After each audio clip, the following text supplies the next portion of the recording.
Hello and welcome to episode 7 of the Indie Plug. Today I'm talking to Nick, who is a multi-instrumentalist performing under the name Nightlife Anonymous. How are you, mate? I'm good, thanks. How are you? I'm great, thank you. This is the first time I'm interviewing someone from across the pond. How's life I'm going in on. Canada? I'm honored to be your first. It's good. Yeah, things are good over here. Things are starting to get to some level of relative normalcy post lockdown and all that. Still working from home for the foreseeable future, and still can't go to my gym like I like to. But aside from that, Good stuff, good stuff. Well, I was watching something earlier. It is kind of related. I was watching Expedition Happiness, and they go through Canada, and it looks like quite a nice place to spend lockdown in. But I have to think that with the amount of mooses and bears that are there, it could be quite scary. Have you ever had a one-on-one experience with a bear? oh god, no, I can't say I have. I mean, I've lived in Toronto my whole life, so yeah, not much wildlife aside from like raccoons. I will eventually get around to traveling Canada, but what would you say is the best part to go to? I mean, there's a lot that I haven't explored myself, but Ontario is great. Toronto is one of my favorite cities that I've been to in the world. It's a lot of fun. The winter's not the best, but aside from that, um, then Ontario, like a little bit up north into cottage country, is really nice. Muskoka, Montreal's a great city. Would highly recommend. Of everywhere I've been in Canada, that's the most kind of European feeling city. And then British Columbia as well, where like Vancouver, Victoria, and just some of the naturey stuff you can do out in BC. Those are my top three, probably Vancouver, Montreal, and Toronto. We'll have to add them to the list. But on to the music. I guess we will start the podcast how we usually do and ask what are some of your earliest music memories? Okay, I was ready for this question. I'm not going to lie. I started to watch one of your previous podcasts just to know what I was getting into, but I think it was with the Cavs, maybe I want to say.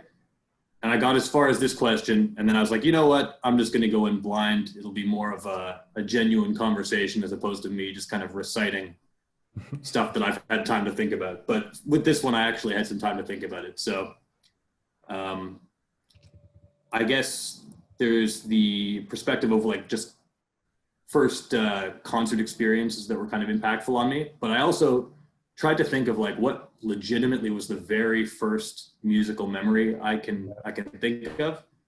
And it's kind of difficult going back to like some of those really early childhood ones because your mind can kind of play tricks on you. Like there's a few from when I was around maybe 2.5 or 3 years old that I feel like are memories, but I can't be certain that I haven't just seen like a home video and I'm like thinking that I remember it when I don't really. Could have been a dream. Right. So one of the earliest ones that I'm quite certain is a real memory, because I don't see any reason why there would be home footage of this, is I had to be probably around 3 years old, because this was in the time of like, the device I was listening to music on was, I was borrowing a cassette player from my parents. And I just remember there was a period of time where when I was going to sleep, I used to use this cassette player and just listen to Crying Time by Ray Charles on repeat. So I can't imagine there was video footage of that. So I'm pretty sure I legitimately remember that. In terms of the first like concerts I went to that were impactful on me, the first ever real one I believe I went to was, I think I was about 13, and a friend of mine gave me an extra ticket to go see B.B. King was the headliner, and Jeff Beck was opening for him. And I didn't know who Jeff Beck really was at the time. I kind of heard of him peripherally, but this was my first introduction to him, and he really blew me away. Stole the show from B.B. King, in my opinion. And then the first concert that I ever actually bought tickets to myself was shortly after that. It was Megadeth. That was a great one. What is the music scene like in Canada? Is it as big as over here in the UK? Well,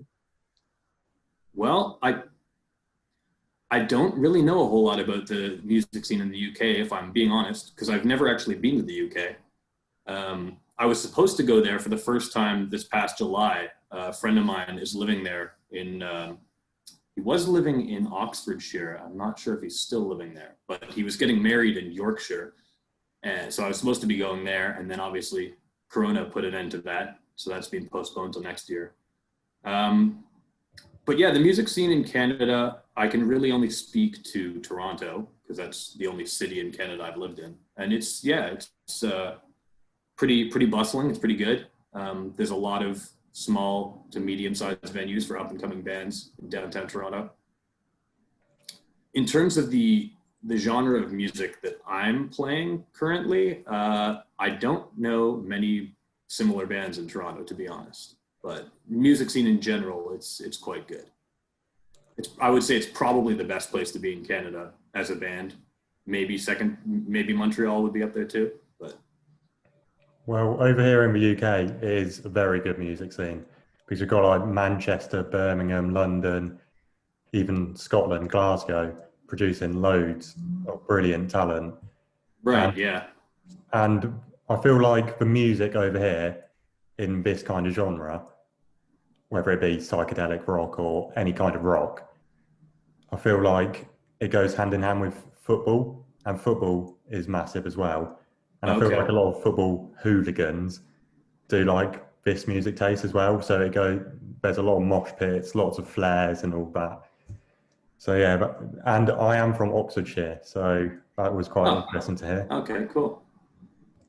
But when you were growing up, was there a particular moment where you thought, yes, this is what I want to do in the future? Um, I don't know if I can pinpoint a specific moment. It's hard because music has always been in my life, and I think I knew pretty early on that I wanted it in my life, at least to some extent. Um, I mean, yeah. So my dad plays guitar, and he's not a professional musician, but he's very into music. So I've always been exposed to it, and I think by the time I was in like maybe junior high school, I was pretty obsessed with the guitar and pretty set on becoming a musician. Um, but it's been kind of a roundabout path to come back to that. Like I was I wanted to pursue music right after high school, but I was kind of convinced by my parents to go to university for something that was a little more practical, just as like a backup plan. And then thing about when you go to university and you can't really afford going to university and you pay for it with student loans, your backup plan kind of ends up becoming your primary plan because you have to start repaying those loans as soon as you graduate. So it's kind of a couple years after that where I kind of lost sight of things related to music and then eventually came back to it. Thanks to your love of music, we now have a mysteriously named solo project, Nightlife Anonymous. Did you take a leaf out of Tame Impala's book, or have you got your own story behind the name? Well, in what way do you mean with Tame Impala's book? Because Tame Impala's solo project, and he named it Oh, Tame Impala. It sounds like a band, but it isn't. oh, okay, I see. Yeah, I guess it would be for a similar reason to that. Yeah, I like the idea of being a band as opposed to just being Nick Topfer. I don't know. It just sounds better to me to have a band name. But beyond that, it was kind of, and this kind of plays into the actual specific name that I chose. I kind of wanted to have a layer of separation between myself and this like art that I'm putting out there, like a degree of anonymity. I mean, I'm not actually anonymous. My face is all over everything, but just some sort of separation I wanted to have. Yeah. I feel like for anyone who listens to your music without seeing the face, it kind of it becomes kind of mysterious and creates kind of a different atmosphere around the Right. music. Do you feel like this sets apart your musical image from the rest in a way? Yeah, maybe to some extent. I mean, I think there are other bands I've seen that are going for the whole mysterious kind of imagery and appeal. But Yeah, I think from a lot of the rest of the industry. As already mentioned, you are a multi-instrumentalist, um, which obviously it's quite simple to work out what that means. But what instruments do you use throughout your catalogue of music? Yeah, so by far my primary instrument is guitar. That's what I've been playing the longest. I started playing guitar. I started noodling around with it probably when I was like 9 or 10, and then I started taking it really seriously around the time I was maybe 13, and then just all through high school, that was just my life. I was playing guitar like 6, 8 hours a day, like just totally obsessed. Um, but in terms of other instruments, on the albums, well, on the songs I've released so far, um, bass, synthesizers. So there's a bunch of various synthesizers. I just got a Juno 106, a Roland Juno 106 recently. So that's largely what I've been using, but various software synthesizers that I have on my laptop as well. And then an acoustic drum kit and various drum samples. And then some random sounds too, just kind of like MIDI instruments. Like I think Going to LA had some like cello on it, some trumpet, just whatever. Obviously, we've already touched on this a little bit, but why did you go for the solo route instead of a band? Because obviously you're a multi-instrumentalist. Wouldn't it be easier if you were in a band? Right. So now I started this whole thing totally solo, but actually in the last year I have started to bring in some other musicians to help me. So since I think around this time last year, it's probably been about a year now, I've been working with a friend of mine named Rich Davey, and he's been kind of acting as a like mixer, engineer, co-producer for me. And he's actually played a couple of the parts on a couple of the songs. Like he played the bass line for Crime, and I think he might have done a couple backup vocals and stuff like that. So I've been working with him a lot, and he's kind of become my number one confidant. Um, so I guess the reason I initially started it totally solo was I've played in bands my whole life, and the last band that I was in broke up. I don't know, was that probably 5 or 6 years ago? And after that, so that was a band where, and this was kind of the case for all the bands I'd been in, where I wasn't really the primary songwriter. I was always just kind of like a lead guitarist for hire. And with my last band, that was one where I actually started slowly contributing more and more creatively until it got to the point where I was actually writing songs for the band. And in the last year, we were playing shows and stuff. One of my songs was actually one of the songs that we were consistently using as our encore. And it came to where me and the main songwriter, this guy Dylan Reish, were kind of pulling in different directions with the band. I was going in kind of like a more pop, kind of dancey sort of vibe, and he was going more like folky, grungy punk kind of thing. And I think that us pulling in different directions was a lot of the reason why the band broke up. And so after that, I was kind of set on doing it myself for a few reasons. Like one, I kind of had discovered my own voice musically more at that point, and I didn't really want to compromise with other people in terms of songwriting. And then there's just the issue of like, I find the more people that you're relying on, it's just the more roadblocks or the more bottlenecks you kind of run into. Finding musicians, at least in my experience, who are both good and like motivated and reliable is quite difficult. Does being a multi-instrumentalist make it harder to perform live? Obviously, you've got someone to help you out, but is it difficult performing live still? Or So I haven't done any live performances with Nightlife Anonymous actually. So basically, in the time after my previous band broke up, which was called Bastard Sunshine, just like kind of a alternative rock band, I was just working on, like, I had a lot of catching up to do in order to do it all myself. Like, I had done little to no singing up until that point. So I had to basically get way better at singing, something I'm still working on a lot. I had very limited experience with music production software, so I had to learn all that. And I had started to get a little bit of songwriting experience, but I was still pretty bad. So I had to get a lot better at that. So I spent several years um, just working on songs, throwing them out, and just like improving my technical skills when it came to production and singing. So it wasn't even until last year that I actually came up with the name Nightlife Anonymous. When I'd spent like 4 years leading up to that, just working on getting better. Sorry, I may have gone off track. What was the initial question? The question was would it make it harder for you to perform live? Right, right. So yes, I have no intention to perform as a solo act. I think once live shows start to become a thing again, I'm dying to start playing live again, and I'll fully bring in other musicians to play live. It's not going to be just me. And I've already got so my friend Alex Merrick, who's been helping me out with recording drums up until this point.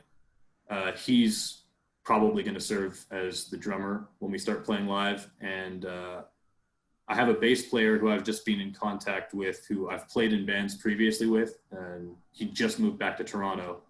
And he's probably the best bass player I know. So he seems interested in playing in the band too. So definitely will recruit some musicians from my circle to start playing live. Sounds good.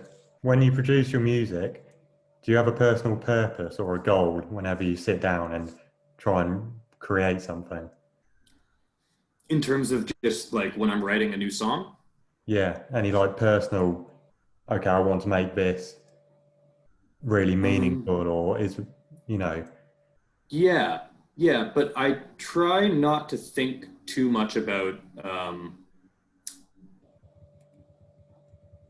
like forcing a meaning onto a song before I've started writing it. I kind of just I'm a very like overly analytical person, and I find if I can't shut my analytical mind off, then I don't get anywhere really with songwriting. So it's mostly just to like I just try to have fun and not not judge what I'm doing, and just hope that something cool comes out that I can grab and start molding into something bigger. well, that's quite interesting because obviously you've kept busy throughout this year as much as you could, and you've released a new song called Crime, which I recommend anybody to listen to. And I stumbled across the meaning of this song. I think it was Obscure Sound. Uh, Oh its yeah, yeah. meaning, That was one of the blogs that wrote about it. Yeah. and I'll quote you directly. It says, "It revolves around feelings of despair and disillusionment stemming from the modern student debt crisis. It imagines an alternative life course for the narrator where they attempt to free themselves of debt by manufacturing and selling drugs, but they ultimately end up worse." To me, that sounds like a meaningful song. Yeah, yeah, totally. I mean, it's autobiographical, but not entirely. Like I said, it's kind of imagining an alternate reality. It's not like I actually Yeah. started cooking drugs. Um, but it's definitely the has to do with the time like right after I graduated university, when I'm like racked with all this debt and kind of obligated to get a job in an office to pay for that. I mean, and for the first like 6 months, I was struggling to even find a job. So there was a long period of time when I was looking for a job, and then after I got one, where I'm just kind of stuck in this 9 to 5 routine for years, trying to work on music on the evenings and the weekends, where I'm just like, yeah, sort of like just fell into this depression and just like couldn't really see a light at the end of the tunnel in terms of like freeing myself of the debt that I had incurred by going to university in order to like fully devote myself to pursuing music. So that's kind of where that song comes from. What was the creative process behind this song? Because the funky guitar riff, along with the more mellow lyrics, quite addictive. Um, yeah, so that was That was one of the earlier songs that I wrote. I want to say that was maybe the second or third song that I wrote for this project. And I can't even remember when I wrote it. It might have been back in like 2016. And I feel like this was one of the ones where I want to say the lyrics and the melody came first for this one. And I remember writing the lyrics on my way home from work on the streetcar. I was just in a crowded streetcar and I was just typing.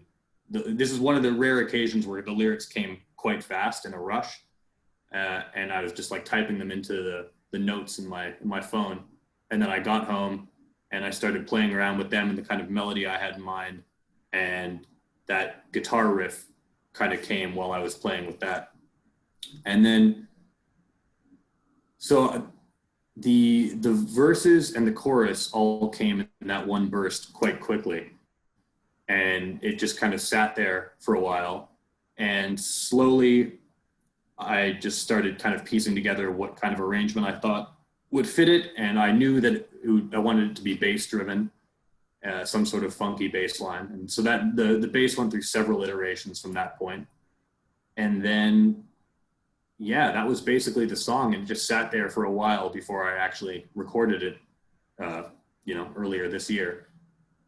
The one exception being the kind of instrumental section, the guitar solo and such.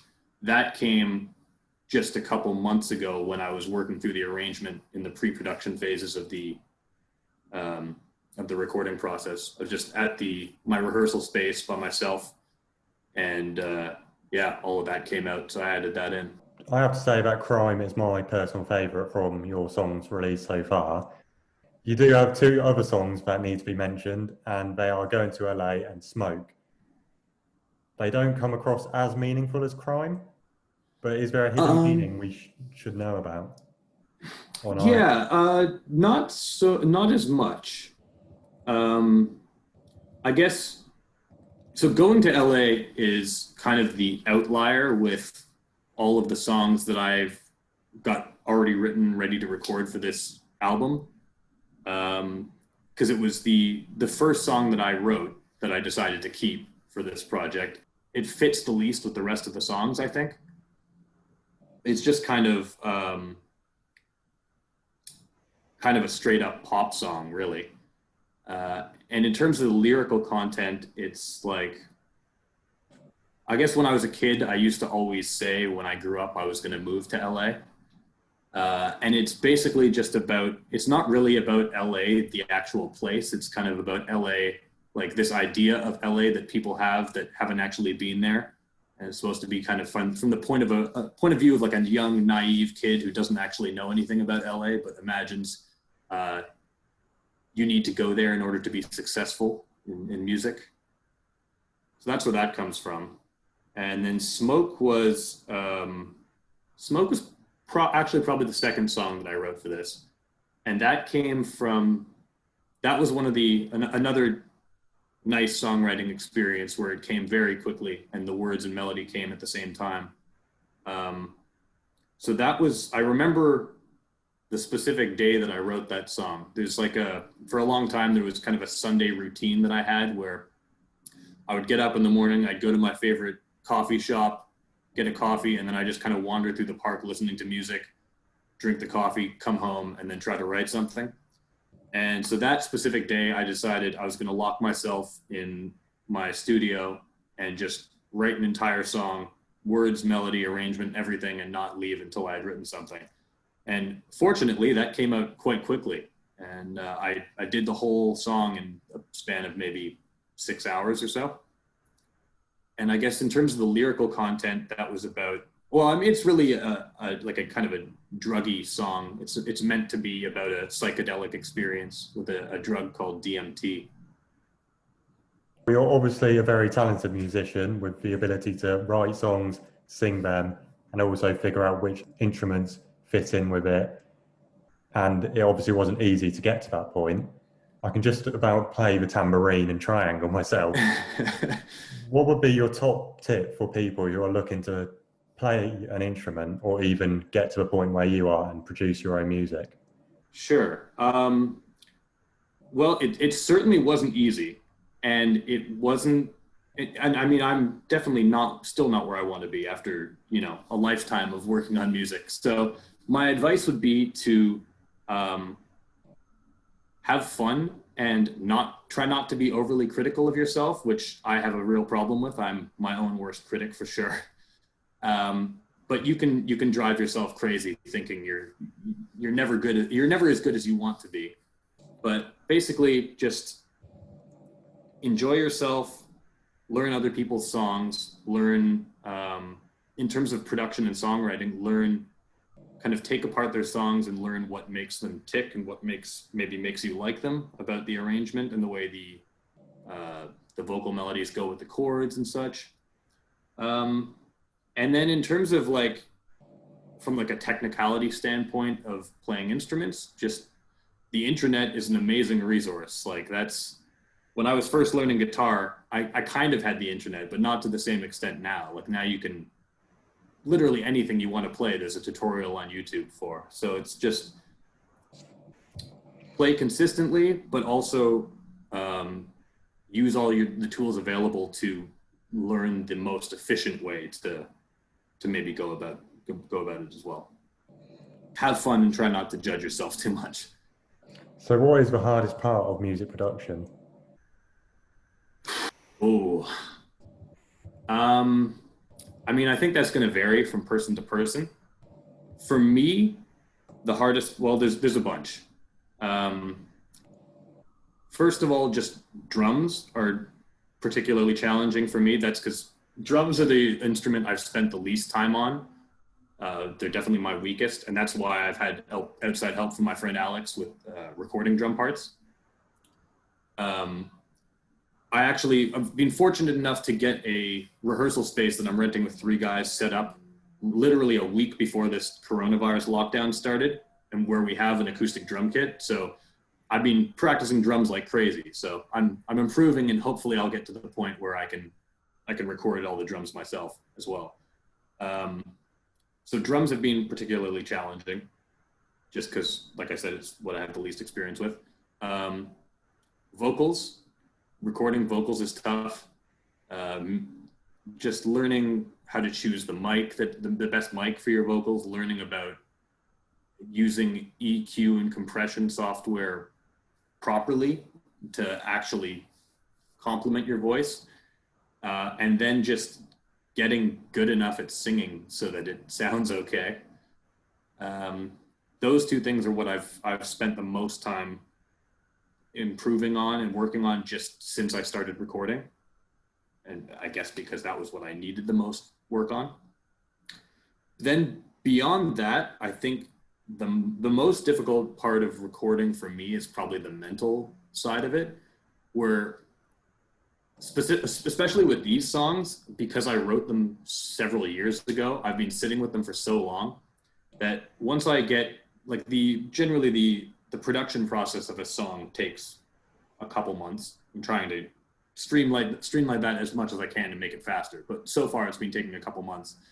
And by the time you get to the end where you're ready to release it, you've spent so much time listening to the song over and over and over again and recording it and mixing it and everything, just tweaking the mix to get it mastered. And by the time you're ready to show it to people, I find I've just lost all sense of what the song even sounds like.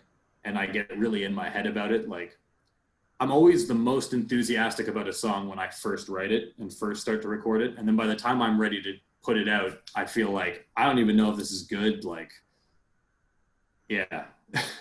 So getting over that, basically, and my advice for that, which I assume is something that happens to everyone, is to just ignore it and trust that you like the song enough to actually record it. And definitely I'm finding with Smoke, for example, which is the first one I released, now that I've had some distance from the release, several months, it was last November that I released that. I think I'm finally starting to get some objectivity back on that, and I can actually hear it as it is. I can relate to that in a sense because when I do these podcasts, even though I upload them the day after, I think, was that good enough? Was it? And Yeah. yeah, but on the topic of music production, one of the first times I came across your music was on Twitter, and I noticed that you mentioned you were considering starting your own podcast where you Yeah. spoke on the topic of music production. What sorts of things would you want to discuss, and would it be targeted for people looking to do what you do? Yeah, I suppose it would. I so I haven't put a ton of thought into that yet. That's something I've talked about with my co-producer, engineer friend Rich. I think we'd probably do that together. And I guess the idea would just be every time we have a session, a recording session, we record at his place mostly because he has a much better setup than I do. Um, so every time we do a session, at the end of it, we would do a podcast and just kind of talk about what we did. And it would range anywhere from, talking about how I wrote the song, talking about challenges we ran into that day, just any kind of stuff like that. So I guess it would be geared towards other music producers, songwriters, music creators. Yeah. Well, I think that would be a great idea because, Yeah. yeah, because I feel like a lot of people do struggle to get to the point where they like their music or they want to release it. But have you got anything else planned for 2020 musically? Oh, for sure. Um, I'm aiming to release two more songs this year. We'll see. We'll see if I meet that goal because without fail, every song I release takes longer than I anticipated. I always run into bottlenecks. Like, I mean, the whole coronavirus thing made it difficult because, I like I said, most of the recording we've been doing at my co-producer's place because he has a lot more, he has more microphones, he has more analog EQ and compression gear. He has an actually like properly acoustically treated room, which I don't. Uh, so that made things difficult that I couldn't go over there for the first little bit. Um, couldn't really be in contact with any other musicians. And the guy that I used for mastering, he wasn't in his studio. So there's all sorts of delays that I ran into as a result of that. But yeah, I'll definitely be releasing one more song this year, hopefully two. Good to hear, and I'll definitely listen to those. But I think that was pretty much my last question. But we always end on the same question, Okay. and that is we've only ever got one good answer on this. I keep saying it's always a good answer, but it's not. Oh, Certainly great. good. But why should people watching this podcast right now listen to Nightlife Anonymous? Oh, okay. And no one has answered this well except for one person. Um, well, I guess that really comes down to the listener. If they like experimental production, experimental sound design, if they like bands like Pink Floyd and Tame Impala, as you mentioned, or bands like some of the ones I've been listening to recently, like Mild High Club, Ariel Pink, anything like that, I think you'll definitely enjoy what I'm doing. If you're a fan of cool visuals and kind of like a ongoing vibe and look running throughout an entire album, you'll find that in my music, and you'll probably enjoy that. Um, and yeah, I mean, beyond that, I know it's all personal preference, but for me, it's like I'm like pouring all of my effort, totally 100% into this, trying to uh, figure out what it is about songs and songwriters that I love that can kind of capture and distill an emotional quality so well that it makes the hairs on the back of your neck stand up, and then trying to do that myself, basically. Well, there you have it. That's the end of the podcast. I hope that was okay. Yeah, that was perfect. Thank you for coming. Thank you for Or having me. coming on, not coming because there's no travel at the moment. But Right. Yeah. but we're done here, and I will say see you later. Okay. All the best, man. And you, thank you. Thanks again.